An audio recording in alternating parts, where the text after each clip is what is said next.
திராவிட முன்னேற்ற கழகம் இப்படி ஒரு கட்டமைப்பை ஏற்படுத்துறதுக்காக முயற்சி பண்ணுது. டெல்லியா அல்லது தமிழ்நாடா? இதோட அடிப்படை என்ன? திராவிடம் வெர்சஸ் தேசியம். அந்த தேசிய இயக்கமாக இருக்கிற பாரதிய ஜனதா மீது அவர் வைக்கிற குற்றச்சாட்டு சனாதனம். சனாதனம்னா என்ன அப்படின்னா, இன்னாருக்கு இன்னது அப்படின்னா சனாதனம், அப்படி தானே?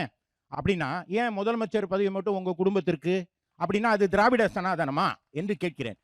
பாஜக உள்ள வந்துரும், பாஜக உள்ள வந்துரும்னு நீங்க சொல்றீங்களே, 98ல 99 எலெக்ஷன்ல இதே பாஜகவோட நீங்க கூட்டணி அமைக்கலையா? முரசொலி மாறனுக்கு மூச்சு நிற்கிற வரை நீங்க பாஜக கூட இருக்கலையா? வாஜ்பாய் விமானத்தில் ஏறி இறுதி மரியாதை செலுத்தி விட்டு திரும்பி வீட்டில் போய் தலைக்கு தண்ணி ஊத்துறதுக்கு முன்னாடி பாஜகவை கை கழுவி விடலையா? இதெல்லாம் உங்களுடைய இல்லை. ஆக இன்றைக்கு அரசியல்ல மக்கள் என்ன எதிர்பார்க்கணும்? யார் சிறந்த முதலமைச்சர்? தமிழ்நாட்டுக்கு எந்த முதலமைச்சர் வேணும்?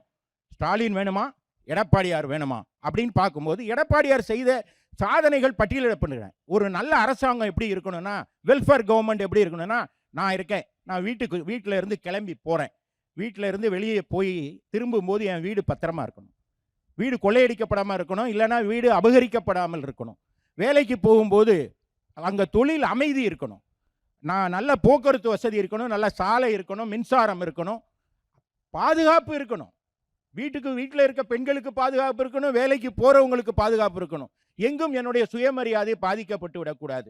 இந்த நல்லாட்சியை தந்தது யார்? நியாயமா மனசாட்சியை தொட்டு தமிழர்கள் சொல்லட்டும். எடப்பாடியார் மட்டும்தான் நல்ல ஆட்சி தந்தார். அந்த ஆட்சியை இவரால் தர முடியல. இப்ப சொன்னாரு பக்கத்துல, இங்க அந்த வழக்கை தொடுத்தவனே நான் தான். கள்ளக்குறிச்சியில கள்ளச்சாராய், அந்த சாராய வழக்கு இதுக்கு முன்னால மரக்காணத்தில் நடந்துச்சு, அதுக்கு முன்னால மதுராந்தகத்தில் கடந்த அதுக்கு ஒரு வருடத்திற்கு முன்பு நான் அதை கட்டுப்படுத்தி விடுவேன்னு சொன்னவர் கட்டுப்படுத்த தவறியதன் விளைவாதான் 70 பேர் மரணம். அப்போ நல்ல அரசாங்கத்தை நடத்த தெரியாதவர் யாருன்னா ஸ்டாலின்.